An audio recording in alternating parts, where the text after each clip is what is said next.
Assalamualaikum warahmatullahi wabarakatuh. Alhamdulillahi rabbil alamin. Wa bihi nasta'in ala umuri dunya waddin. Summa salatu wassalam ala khairi man ba'athahu Allah rahmatan lil alamin.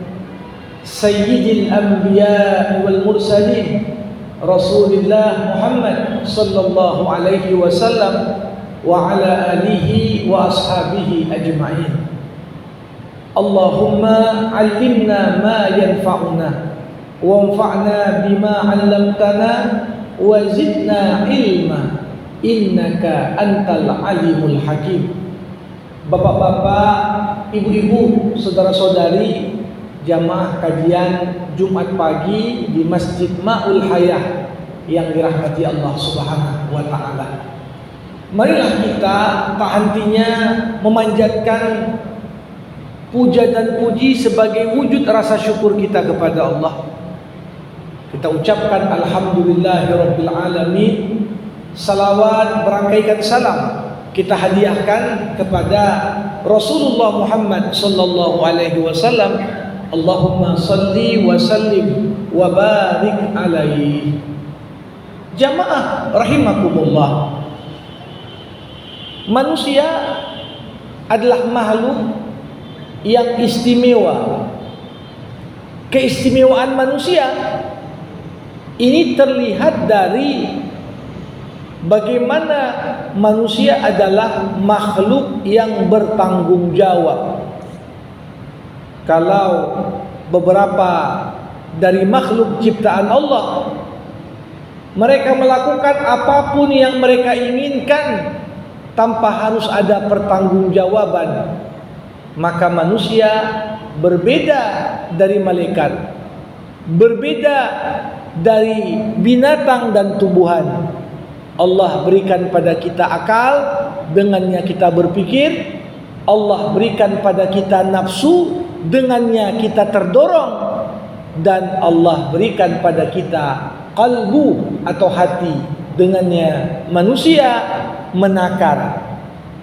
Pertimbangan akal, dorongan nafsu, mana yang kira-kira lebih dominan untuk menghantarkan kita sampai kepada Allah. Inilah hakikat dari sifat manusia sebagai makhluk amanah, makhluk yang bertanggung jawab.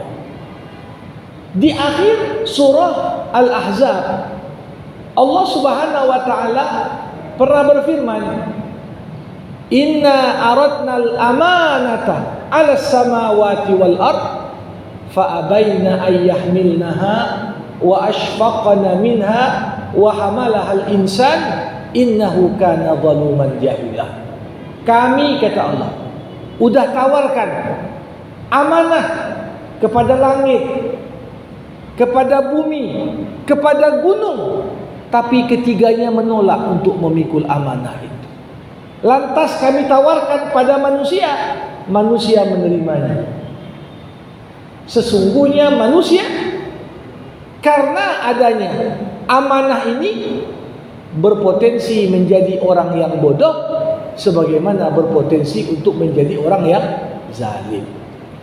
Para hadirin sekalian, singkat kata, amanah ini melahirkan pada diri kita apa yang namanya free will, kebebasan berkehendak. Apa yang kita buat, kita diberikan pilihan dan opsi.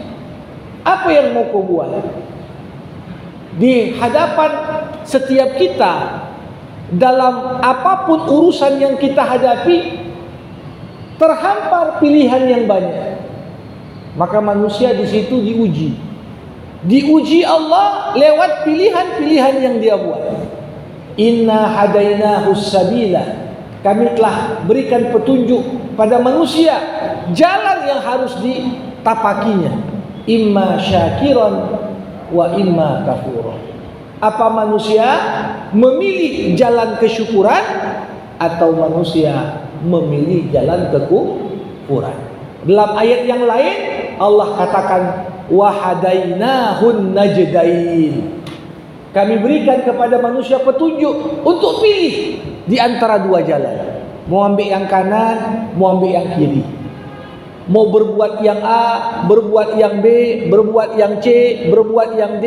Apapun pilihan kita dalam hidup, itu semua adalah bagian dari pengejawantahan manusia sebagai makhluk amanah, makhluk yang bertanggung jawab.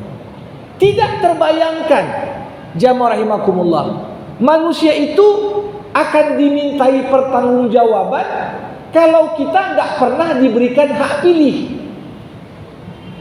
Kira-kira kalau kita tidak dapat memilih, tapi harus melakukan apa yang Allah tetapkan tanpa ada pilihan di sana, maka tentunya konsep hisab, di mana setiap amal, perbuatan yang kita pilih untuk kita lakukan, itu menjadi sesuatu yang tidak valid dan relevan.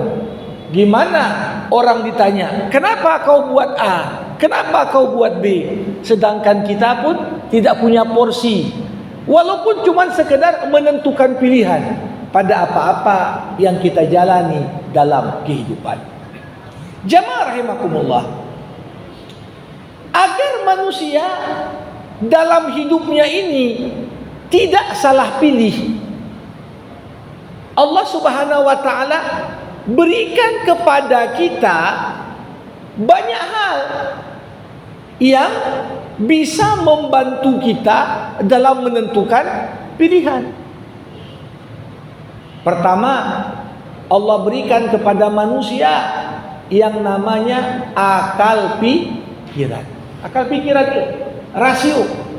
Makanya banyak orang kalau dihadapkan dengan opsi-opsi dan pilihan-pilihan, orang menyandarkan pilihannya pada pilihan rasional. Mana lah yang aku pilih ini ya, katanya. Tak jarang kita mempertimbangkan pilihan-pilihan kita itu sesuai dengan apa yang menurut kita paling logis, apa yang menurut kita sejalan dengan akal sehat. Ya, maka akal yang sehat, akal yang kritis, akal yang mampu untuk menguji argumen-argumen, inilah akal yang dapat diandalkan dalam membuat pilihan. Hanya kalau kita lihat, jamaah rahimakumullah, dalam hidup ini, kalau seorang tak mikir, ini sering sekali salah dalam pilihan-pilihan yang dibuat. Ketika Allah mau mengharamkan kepada kita minuman keras, Allah ajak kita berpikir dengan pikiran rasional. Yas'alunaka 'anil khamri wal maisir. Mereka bertanya padamu tentang hukum minum khamar dan hukum main judi. Allah katakan, "Qul fihima ithmun kabir wa manafi'u linnas." Pada khamar, pada judi ada dosa yang besar. Walaupun Allah mengatakan tak kita pungkiri ada juga manfaatnya. Tapi Allah katakan, wa ithmuhuma akbar min naf'ihima. Tapi dosanya, kerusakan yang ditimbulkannya lebih besar daripada manfaat yang mungkin diraih. Jadi pertama, orang kalau disuruh milih, milihlah pakai rasional. Dan itu Allah ajarkan pada kita. Sesuatu kadang-kadang di dalamnya ada kebaikan, di dalamnya ada keburukan. Maka kita pun disuruh, ambillah mana yang lebih banyak kebaikannya. Begitu. Tapi di sisi lain, kalau dua-dua ada yang rusak, ada yang merusak, logika mengatakan pilihlah yang paling sedikit rusaknya, kan begitu. Jadi agar manusia tidak salah dalam menentukan pilihan dalam hidupnya, akal diberikan Allah untuk kita gunakan. Nah, akal ini tentunya membuat orang tidak sekedar menelan bulat-bulat apa yang dikatakan orang lain. Ya. Ini kalau dalam sebuah cerita dongeng lah, kalau ada tiba-tiba serigala berpidato di depan domba-domba, kalau aku terpilih nanti, katanya, aku tak makan lagi domba, katanya, aku makan rumput nanti. Kira-kira kalau dengan pertimbangan akal masuk enggak cakap si serigala tadi? Enggak. Walaupun dia menyampaikan itu dengan kata-kata dan retorika yang indah, tapi track record dia selama ini membuat akal mengatakan, cakapnya begini, tapi pasti tak akan terlaksana. Kenapa? Karena sifat dari serigala memang dia karnivora, bukan herbivora. Nggak mungkin tiba-tiba orang yang biasa makan daging tiba-tiba berubah makan rumput, kan begitu binatang. Nah, maka logika yang diberikan Allah kepada manusia ini dipakai. Bahkan bukan hanya itu, Allah katakan di dalam surah Al-Muluk, kebanyakan orang masuk neraka karena salah pilih. Sebabnya apa? Karena nggak gunakan akalnya. Wa qalu law kunna nasma'u aw naqilu ma kunna fi ashabis sa'ir. Ketika para penghuni neraka dijebloskan ke dalam neraka, mereka berkata, kalau dulu di dunia kami dengarlah cakap orang itu, kami pertimbangkanlah dengan logika dan rasional kami apa-apa yang disampaikan, mungkin kami tak masuk ke dalam neraka. Jadi ini gambaran, semakin kita dalam menentukan pilihan tidak melibatkan akal, ini kadang-kadang seorang itu juga bisa jatuh pada keputusan yang salah. Jadi akal itu, maka dari itu jamaah rahimakumullah, apa pentingnya akal? Saking pentingnya akal, Allah katakan, kalau kau mau buat keputusan yang dihasilkan oleh akal yang banyak lebih baik daripada keputusan yang dihasilkan satu akal. Dari sinilah lahir konsep musyawarah. Ada urusan besar, kita mau cari solusinya. Mana lebih baik?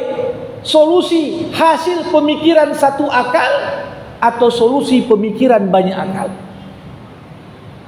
Maka Rasulullah tegas mengatakan, ma nadima manistasyara, takkan pernah menyesal orang yang selalu bermusyawarah. Kenapa? Karena pertimbangan akalnya akan jauh lebih kuat. Satu fatwa hasil sidang Majelis Ulama Indonesia yang duduk di situ puluhan orang, bahkan ratusan orang, tentunya pertimbangannya akan jauh lebih kuat dibandingkan fatwa satu orang.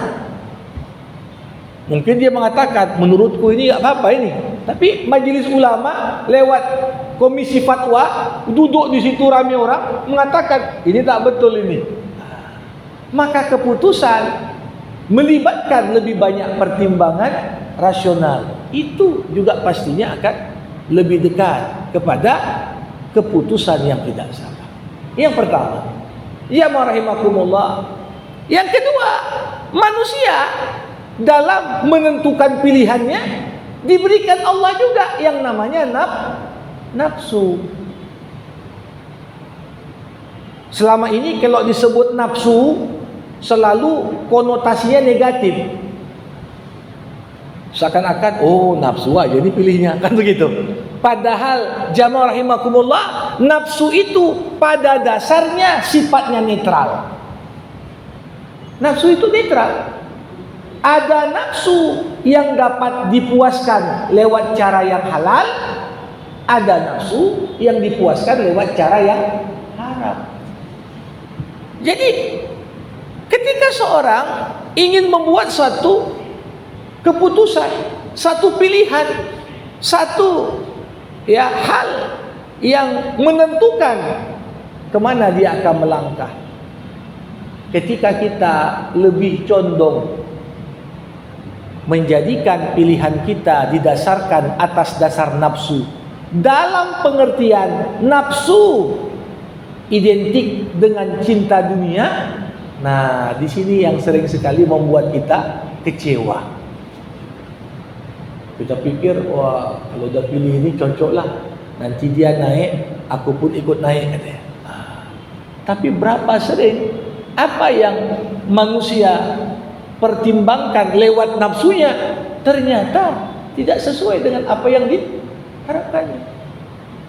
Tapi ketika nafsu dalam pengertian keinginan untuk perbaikan, maka nafsu yang seperti ini boleh untuk dijadikan, ya, dalam arti loyalitasnya adalah kepada kebaikan dan kebenaran, bukan kepada kepentingan pribadi dan kelompok. Nah, ketika seorang membuat pilihan-pilihan sulit dalam pengertian tidak semata-mata dia lihat dari sisi apa untungnya secara pribadiku, apa untungnya untuk kelompokku, tapi memperhatikan kepentingan dan kemaslahatan dalam konteks umum yang lebih besar. Memilih dengan pertimbangan nafsu dan kepentingan dalam tanda kutip dalam skala yang luas dan besar, ini juga jadi di antara hal yang mungkin dapat dijadikan landasan. Jemaah rahimakumullah, selain akal dan nafsu, Allah juga berikan kepada manusia yang ketiga, namanya fitrah. Fitrah itu apa? Fitrah kita artikan sebagai kondisi awal manusia sebagaimana Allah ciptakan pertama kali. Itulah fitrah.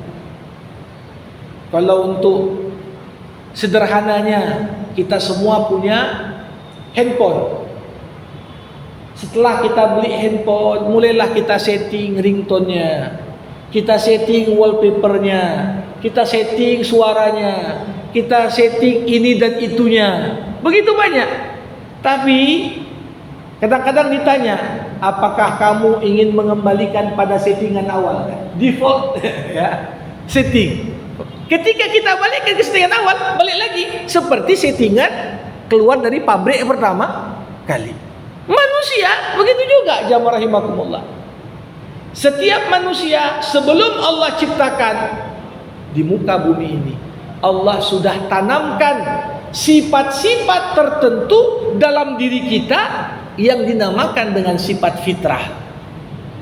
Manusia itu suka yang baik, manusia itu suka memberi, manusia itu senang ketika ada orang lain berbuat baik kepada dirinya. Itu fitrah. Manusia membutuhkan Allah tempat dia bersandar. Itu fitrah. Makanya tidak jarang fitrah ini menjadi kunci dalam membuat putusan-putusan dan pilihan-pilihan penting dalam hidup kita, yang kemudian kita istilahkan dengan hati sanubari. Kita sebutkan hati nurani. Kadang-kadang kalau kita hanya mempertimbangkan pakai logika, tak masuk juga. Hanya mempertimbangkan apa untung rugi, kepentingan dan lain sebagainya, belum duduk juga. Namun tetap ada satu hal yang tak dapat diganggu oleh orang lain, dan itu hanya kita yang mengetahuinya karena terdapat dalam diri kita masing-masing. Nah, suara hati yang paling dalam, itulah yang kadang-kadang kalau menuju kepada kebaikan diistilahkan ilhamnya malaikat. Kalau mendorong kita kepada keburukan, sering kita istilahkan dengan bisikan setan. Nah, ini pula lah kadang-kadang menjadi bagian dari hal yang sangat tak bisa kita abaikan dalam apa yang menjadi kekuatan pilihan bagi kita. Makanya jamaah rahimakumullah, dari mana kita tahu pilihan dengan hati nurani ini? Dalam agama sering sekali keputusan-keputusan besar dalam hidup kita Allah ingatkan kita agar tidak salah dalam membuat satu keputusan, maka libatkanlah Allah dalam setiap keputusan yang kau buat. Gimana kita melibatkan Allah? Disinilah disyariatkan dalam agama yang namanya salat istikharah. Istikharah artinya apa? Salat minta petunjuk agar dikuatkan kecenderungan memilih di antara pilihan-pilihan yang banyak. Seorang di usia mungkin mau memasuki kehidupan rumah tangga, bingung dia, banyak kali calonnya ini. Si A mungkin, si B mungkin, si C mungkin. Saking banyaknya bingung dia milih. Bagaimana ya Allah? Maka seorang itu bangun di sepertiga malam akhir, dia sholat dengan niat istikharah. Di antara bacaan yang dia baca, Allahumma inni astakhiruka. Ya Allah, aku minta pilihan yang membuatku bingung, memilih yang mana ini kepada. Aku minta petunjuk kepadamu ya. Kadang-kadang gitu juga. Baru selesai sekolah menengah atas, ternyata lewat jalur undangan, lewat jalur minat bakat, lewat jalur ujian, diterima di beberapa kampus. Dia pun bingung, mana lah yang aku pilih. Nah, tentunya jangan pernah kita menentukan satupun pilihan agar kita merasa pilihan itu lebih kuat dan mendekati kepada yang terbaik untuk kita. Libatkan Allah dalam pilihan. Nah, ini satu hal yang menarik. Kalau tadi dalam urusan-urusan dunia, akal yang banyak lewat musyawarah menghasilkan solusi yang lebih baik, maka dalam urusan-urusan privat, kita bingung kemana pilihanku ini, maka jangan lupa libatkan Allah. Ma khaba man istasyara. Tidak akan kecewa orang yang beristikharah kepada Allah Subhanahu wa taala. Para hadirin yang dimuliakan Allah Subhanahu wa taala, kita menyadari betul kalau dalam hidup apapun pilihan yang kita buat, pilihan itu bukan hanya menentukan masa depan kita, tapi juga pilihan itu harus kita pertanggungjawabkan di hadapan Allah. Jadi jangan pernah kita anggap bagian milih-milih itu nggak ada pertanggungjawabannya. Semua yang ada kita diberikan kebebasan memilih, maka ingatlah ada pertanggungjawaban. Sehingga termasuk dalam konteks bagaimana kita akan menentukan siapa pemimpin kita. Nah, ini jangan kira sudahlah siapa yang bayar paling tinggi katanya, atau siapa yang programnya paling realistis. Tapi bagaimana seorang itu untuk dapat menentukan pilihan terbaik? Kadang-kadang ketika kita mencoba menentukan pilihan, di saat kita berada di tengah orang banyak, tak jarang pilihan individu ikut diwarnai oleh pilihan banyak orang. Apalagi kalau yang banyak itu seperti memberikan pressure. Ya, kau harus begini ya, kau harus begini ya. Kadang-kadang kita pun tidak tahu, ya udahlah apa yang dibilang itu aja lah. Tapi esensinya seperti saya katakan, Allah katakan di surah Al-Isra, wala taqfu ma laysa laka bihi ilmun, innas sam'a wal basara wal fuada kullun ulaika kana anhu mas'ula. Jangan kau masuki, kata Allah, urusan yang kau tidak memiliki ilmu di dalamnya. Artinya apa? Kita disuruh dalam membuat pilihan apapun harus ada riset kecil-kecilan, harus ada latar belakang kita tahu. Jangan biarkan dirimu disuruh milih, kau sendiri pun tak tahu tentang apa yang kau pilih. Ini sesuatu yang bahaya. Kenapa? Karena setiap pilihan yang kita buat ada kaitan dengan pertanggungjawaban. Kalau lewat sebuah kajian dan riset kecil yang kita buat, si fulan latar belakangnya begini, si fulan latar belakangnya ini, terus aku tengok ini nampaknya yang lebih bagus. dengan ada pertimbangan pada diri kita, mudah-mudahan itu menjadi jawaban kalau ditanya di hadapan Allah. Kenapa? Aku berasa milih berdasarkan. Tapi coba bandingkan di sisi lain, seorang memilih karena dipilihkan, atau seorang memilih hanya karena, bahkan yang lebih buruk, politik uang dan lain sebagainya. Nah, boleh jadi itu dikatakan inna sam'ah, pendengaranmu, wal basara, penglihatanmu, wal fuada, hati dan pikiranmu, kullun ulaika kana anhu mas'ula. Semuanya satu-satu ditanya. Kau kan dah dengar, kau kan dah lihat, kau kan sudah mencerna dan menganalisis apa yang kau dapat. Nah, tentunya masing-masing sesuai dengan apa yang Allah Subhanahu wa taala berikan kepada dirinya. Maka dari itu, hak memilih ini satu sisi, ya, satu hal yang positif. Kenapa? Kita bisa memainkan peran bagaimana wajah kota kita, provinsi kita ke depan. Tapi sisi lain, kalau banyak orang dikasih hak pilih tapi tak sadar dampak dari setiap pilihan yang dibuat dalam mewarnai perjalanan ke depan, maka ini bisa jadi petaka juga, jadi bencana juga. Coba bayangkan ketika nasib ditentukan oleh orang-orang yang bahkan tak tahu apa problem yang dihadapi oleh masyarakat itu sendiri. Maka dari itu, disinilah ad-dinu an-nasihah. Inti beragama itu apa? Saling menasihati, saling mengingatkan. Ya, bukan berarti kita semua, ya, boleh jadi kita beda pilihan.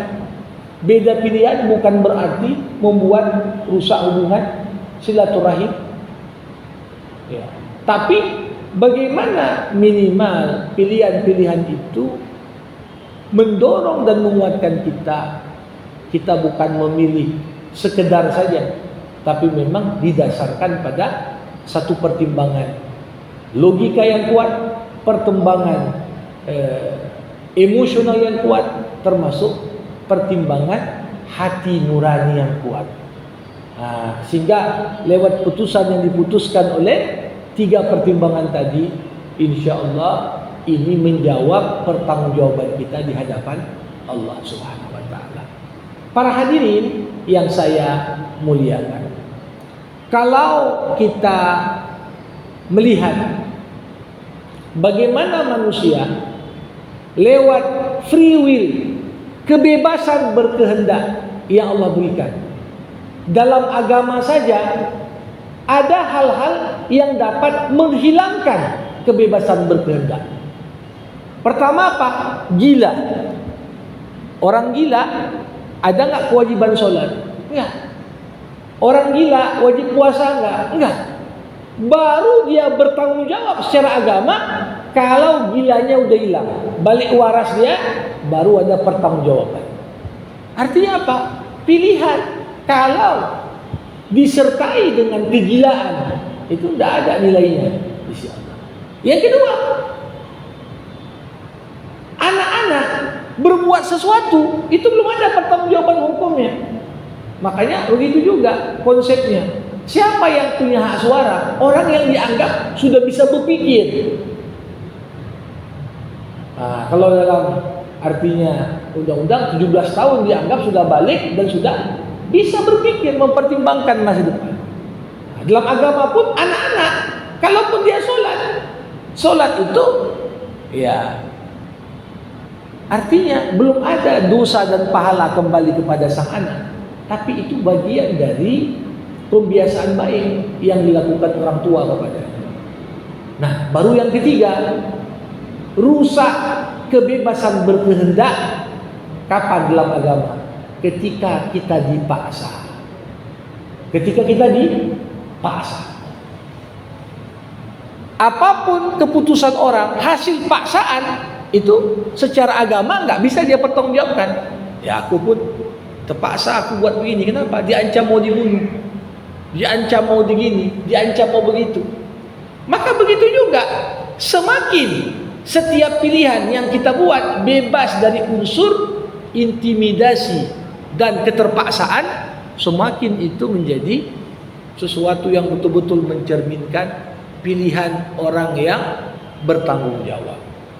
Nah, maka dari itu ya, kadang-kadang memang label seseorang belum sampai dia pada kemampuan tuh paham. Maka di sini tanggung jawab juga orang tua, bagian dari pendidikan politik. Di skop paling kecil, unit rumah, diingatkan. Jamaah rahimakumullah. Tapi ada juga yang dapat merusak kebebasan berkehendak. Selain paksaan, kebebasan berkehendak bisa rusak lewat penipuan. Ditampilkan A, ternyata di belakangnya B.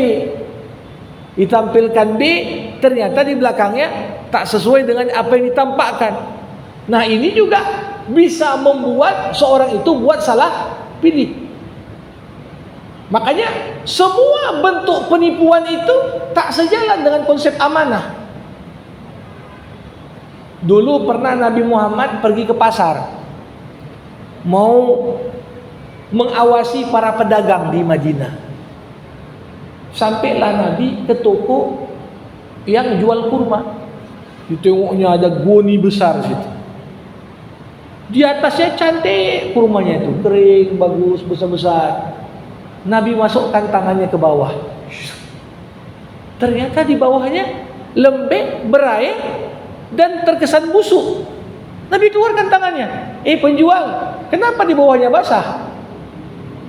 Dijawab oleh si penjual, enggak Nabi, baru kena hujan tadi. Rasulullah berkata, kenapa kau tak nampakkan yang kena hujan itu di atas? Siapa yang menipu bukan dari golongan kami.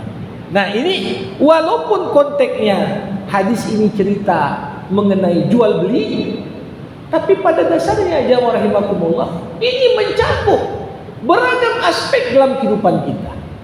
Rusaknya sistem pertanggungjawaban dan amanah ketika penipuan itu masuk di segala aspek. Gimana pendidikan rusak ketika muncullah kasus ijazah palsu, muncullah jual beli nilai, sehingga orang yang betul-betul kuliah pun orang nggak percaya lagi. Jangan-jangan ini yang bagian yang beli-beli itu. Bagaimana oknum berbuat lewat tipu-tipu? Akhirnya dampaknya hilang rasa saling percaya pada kita. Itu baru dari sisi pendidikan. Dari sisi ekonomi begitu juga. Jual beli barang, ya. Sehingga hal yang paling indah dalam suatu transaksi ekonomi itu apa? Ketika rasa saling percaya itu yang membuat urusan jual beli jadi mudah. Kadang-kadang saking percayanya dia, udahlah tak apalah, aku yakin tak perlu timbang lagi deh. Tapi bayangkan sekarang udah ditimbang lagi pun orang masih ragu. Jangan-jangan timbangannya diapain sama dia katanya. Jadi rasa saling percaya yang punya keterkaitan dengan kualitas dalam memilih itu menjadi rusak gara-gara man ghasya, siapa yang menipu. Termasuklah jamaah rahimakumullah. Nah, termasuk dalam konteks politik, dalam konteks sosial, dalam konteks kemasyarakatan, nilai-nilai penipuan ini yang kadang-kadang masuk. Ya, mungkin zaman dulu kurang familiar sama kita istilah pencitraan. Ini kan bagian dari penipuan. Apa yang sebenarnya, tapi ketika dimasukkan di media, dinampakkan, dipoles. Seakan-akan ngomongnya begini, tapi belakang layar nggak begitu ya dia. Nah, ini juga dapat berpengaruh terhadap kualitas pilihan orang. Karena kalau orang sempat memilih karena terpedaya oleh pencitraan misalnya, maka pilihannya pun menjadi tak valid. Nah, makanya saya katakan pilihan berkualitas mencerminkan kualitas masyarakat. Nah, ketika hal-hal yang punya dampak terhadap kualitas suatu pilihan, orang betul-betul sudah intelek, orang betul-betul tidak ada intimidasi dan paksaan, tidak ada tipu-tipu, maka orang waras semua. Nah, ini juga akhirnya akan berpengaruh terhadap pilihan. Nah, maka kalau kita lihat di zaman Rasulullah Muhammad SAW, Nabi itu ketika milih orang, di zaman Nabi belum pakai pilihan-pilihan umum semua zaman itu. Tapi Nabi sebagai pemimpin memang dia tahu luar dalam dari para sahabat.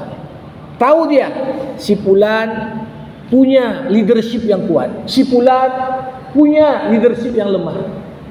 Walaupun kadang-kadang lebih senior, tapi nggak dipromosikan Nabi. Kenapa? Kau lemah.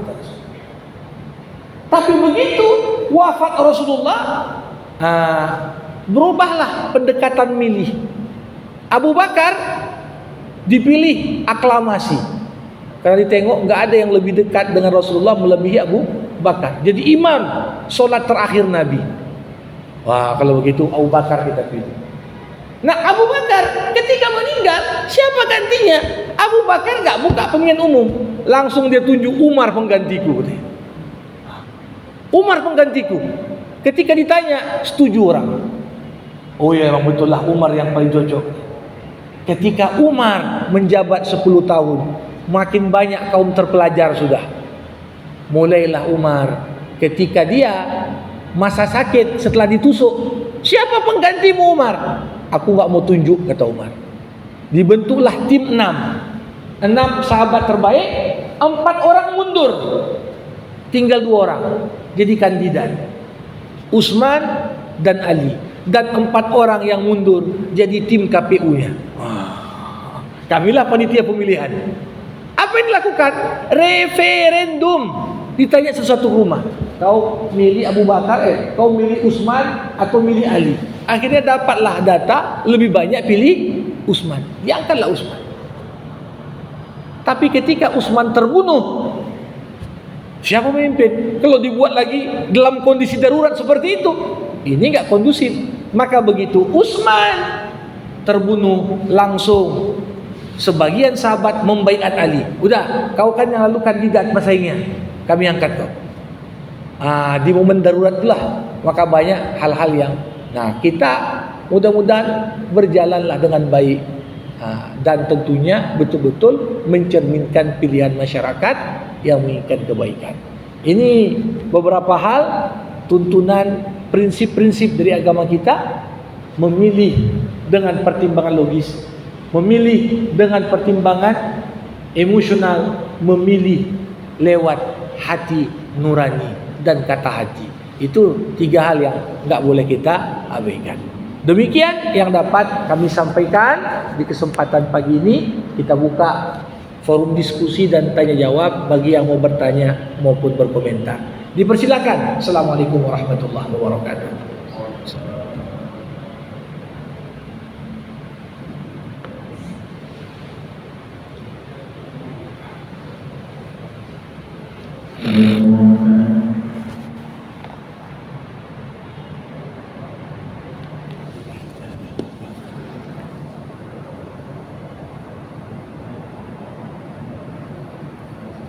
Ya, masalah yang lain pun boleh, enggak masalah.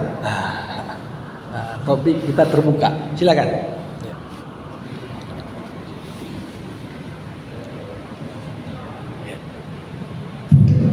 Assalamualaikum warahmatullahi wabarakatuh. Waalaikumsalam warahmatullahi wabarakatuh.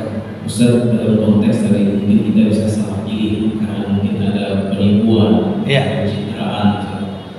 Bagaimana kita menanggapi bahwasanya itu bukan pencitraan?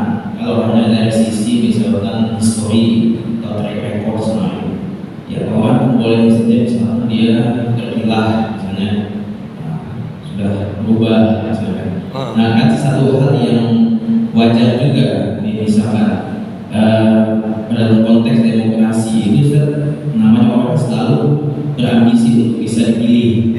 Lain dari konteksnya kalau pada masa pemimpinan Rasul, Rasul langsung menunjuk. Nah, kalau dalam konteks demokrasi pasti semua kandidat itu berusaha supaya dipilih, pasti semuanya ngejar segala macam. Nah, bagaimana Ustaz kita menanggapi bahwasanya itu bahwasanya kalaupun memang selama ini terlihat tidak bagus, tapi apa yang ditampilkannya selama dia mungkin berkampanye segala macam, nah itu memang betul-benar itu hendaknya dan akan dilakukan. Nah ini kan sulit juga Ustaz. Nah apakah kalau kita ternyata memilih kandidat yang seperti itu, nanti kita juga minta pertanggungjawaban atau tidak? Ya. Kemudian yang kedua mungkin Ustaz, dari hal tekanan Ustaz.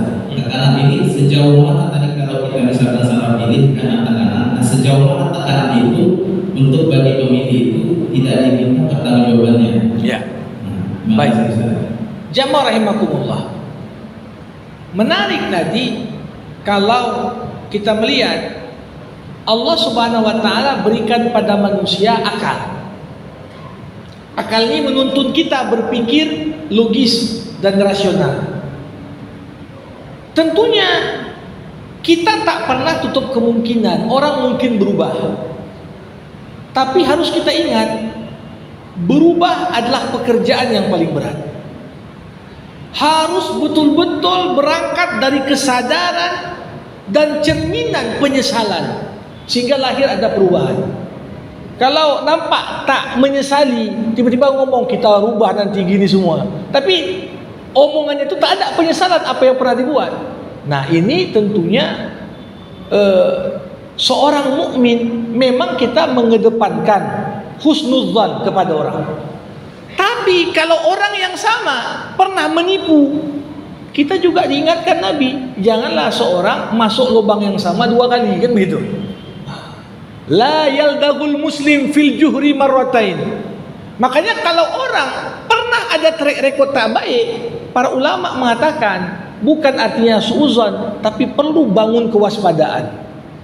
Ditelisik lagi, apa betul dia berubah? Sehingga tidak dengan begitu konyol seorang, oh percaya aja dia. Memang hubungan muslim dengan muslim yang lain prinsipnya adalah husnudzan, berbaik sangka. Tapi kalau sudah pernah mungkin ada track record yang tidak baik menunjukkan itu, maka seorang tentunya perlu, ya, nggak sekedar dengar cakap, oh dia bilang janji berubah, tapi dari sisi perilaku, dari sisi penyesalan terhadap apa yang pernah dibuat, nggak pernah nampak diekspresikan pun. Nah tentunya ini juga sesuatu yang tak bisa diterima aja. Dalam konteks kita agar putusan itu bisa kita pertanggungjawabkan di hadapan Allah. Yang kedua, tekanan dan intimidasi serta pemaksaan sejauh mana yang menggugurkan pertanggungjawaban?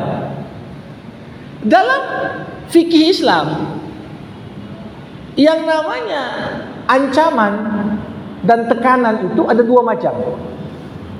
Para ulama pertama menyebutkan namanya ikrahun mulji. Yang kedua ikrah ghairu mulji. Ikrah mulji ini apa? Ancaman yang sangat fatal. Ada ancaman keselamatan nyawa, ada ancaman keselamatan keluarga, ada ancaman mungkin juga terhadap periuk, ya, pendapatan. Kalau enggak kau begini, ini kadang-kadang sudah masuk mulji. Tapi ada sekedar ancaman yang kalau kita pikir secara logis enggak mungkin juga dia bisa buat. Nah, yang menggugurkan pertanggungjawaban yang mana? Yang mulji tadi. Kalau ancaman yang sangat fatal terhadap kehidupan kita, keselamatan kita, ya, kualitas hidup kita, ya, ini dalam hal ini kalau orang diancam, kalau kau tak buat begini, kau dibunuh. Kalau kau tidak buat begini, keluargamu dalam bahaya. Nah, ini menggugurkan tanggung jawab. Tapi kalau enggak, ya, cuma sekedar bilang kau enggak akan kau promosikan nanti sampai kiamat, gitu ya. Ini yang seperti itu kan tidak sampai seorang itu apa? Karena kalau belum tentu dia naik juga bisa saja. Qadarullah, seseorang yang memang Allah bukakan jalan untuk diberikan amanah, ya tidak selalu identik dengan apa yang dijanjikan atau apa yang diancamkan. Nah, jadi intimidasi dan ancaman itu enggak semua pada level yang sama. Kalau udah menyangkut kehidupan, ancaman keselamatan, ancaman keluarga, ancaman berkaitan dengan termasuk, ya, pendapatan dari hal yang halal. Ini masuk kategori mulji katanya, ancaman yang fatal. Nah, itu bisa menggugurkan. Tapi kalau di luar itu sekedar nanti kau kumutasikan tempat sini, tapi tetap kerja dia. Dan itu belum tentu juga dibuat. Jadi ini seorang perlu untuk menimbang mana di antara apa-apa yang disebutkan tadi. Demikian. Ya, silakan.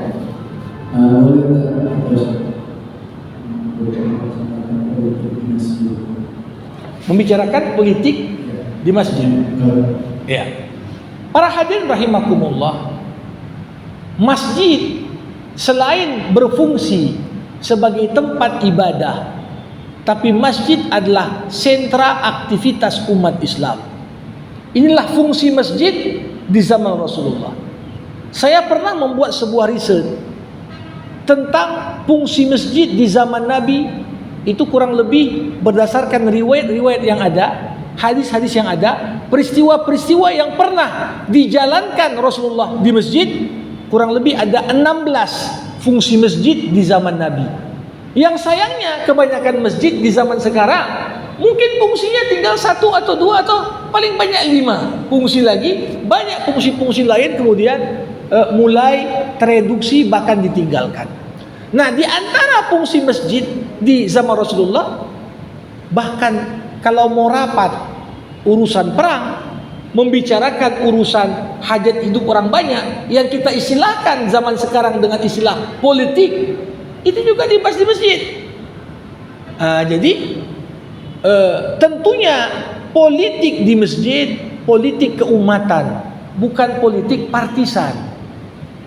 Beda cerita di masjid langsung bilang, pilih si fulan ya, jangan. Ini namanya politik mengkotak-kotak. Tapi politik dalam pengertian menyadarkan kesadaran umat. Tanpa harus kita jadi partisan terhadap 1-2 orang kandidat. Nah, ini tentunya berbeda. Kalau dikatakan bicarakan politik dalam pengertian untuk kotak-kotak orang, ini apalagi untuk memprovokasi, agak kurang elok. Tapi ketika yang dimaksud dengan politik di sini bukan politik partisan, tapi politik keumatan. Kita ceritakan, bukankah Nabi yang berkata, "Man lam yahtam bi amril muslimin falaysa minhum." Siapa yang tak peduli dengan urusan umat Islam, bukan dari orang Islam. Jadi kita kalau ceritanya konteks ini gimana ya, sosok pemimpin ke depan dari perspektif kepentingan umat Islam. Nah, itu tentunya masjid, bukan hanya masjid, tapi rumah ibadah lain pun pasti mereka pun bicara juga tentang itu. Akan sangat konyol ketika kita katakan, oh masjid cerita sholat aja, jangan cerita-cerita politik. Berarti kita masuk kepada apa yang memang sudah dirancang oleh Snok-Hugronje di masa kolonial Belanda. Snok-Hugronje itu dalam bidang hukum itu punya teori, namanya teori resepsi. Apa kata Snok-Hugronje? Kalau orang Islam cerita tentang ritual ibadah, udah biarkan aja. Kalau perlu fasilitasi. Makanya zaman dulu orang pergi haji pun naik kapal Belanda. Tapi cerita ibadah saja ya, berzikir, salawatan, oke. Kalau umat sudah mulai cerita tentang ekonomi, katanya waspadai. Kadang udah mulai menggalang itu. Tapi kalau sudah masuk ranah cerita politik, singkirkan. Jadi kalau kita tetap pertahankan setelah kita merdeka, dalam makna bahkan politik keumatan pun, ya, umat tidak boleh tahu, tak boleh bangkitnya awareness, kesadaran. Nah, itu tentunya yang membuat sering sekali.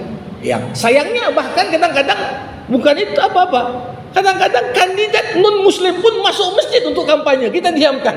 Tapi di saat banyak ada muslim yang mungkin menyampaikan visinya, kita malah alergi. Padahal ya dalam pengertian itu yang perlu kita pahami juga. Politik keumatan. Ya, terakhir, silakan.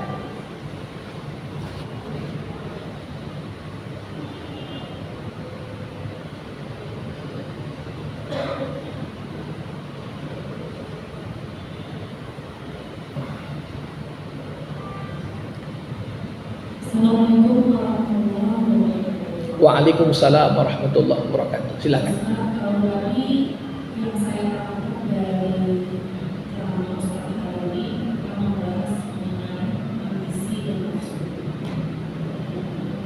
Nah, kalau tadi konteksnya adalah pemilihan antara pemilihan jabatan atau Ya. pemilihan di pemerintahan yang kita sebagai masyarakat harus berpartisipasi. Saya sebenarnya sudah tahu hukumnya, cuma mungkin di antara kami ini masih ada yang belum tahu hukumnya. Mohon Ustaz untuk menjelaskan. Jadi, kalau yang saya pahami, jika seorang suami dan meninggalkan istri dan juga anak, maka tanggung jawab untuk menafkahi anak-anaknya jatuh pada keluarga suami. Ya. Akan tetapi yang terjadi di kalangan masyarakat banyak sekali Ustaz, ternyata pihak keluarga dari suami mengabaikan Ya. mengasuh dari Ya. anak-anak bagian dari Ya. keluarga mereka. Menganggap malah harta yang ditinggalkan itu ada hak mereka gitu. Ya. Tetapi anak-anaknya tidak Ya. ambil. Oke. Ustaz untuk bisa menjelaskan. Baik. Kami semua di sini bisa manfaatkan. Terima kasih. Baik. Waalaikumsalam. Terima kasih. Saya coba jawab secara singkat dan padat. Pertama, ada dua ikatan yang terhubung antara keluarga suami dan keluarga istri dengan anak seseorang. Hubungan anak seseorang dengan keluarga sebelah ayahnya itu namanya hubungan kewalian. Ya, jadi abangnya, ayahnya, kakeknya, ayahnya, saudara kandung itu wali dari anak. Kalau anak perempuan dia itu pun anak laki-laki. Kalau dia belum balik. Sedangkan ikatan hubungan anak dengan keluarga sebelah emaknya itu namanya hubungan pengasuhan. Jadi tepat sekali syariat Islam membuat kaidah berapa yang kau dapat sesuai dengan tingkat pertanggungjawaban. Kenapa keluarga dari sebelah suami berhak dapat bagian dari warisan?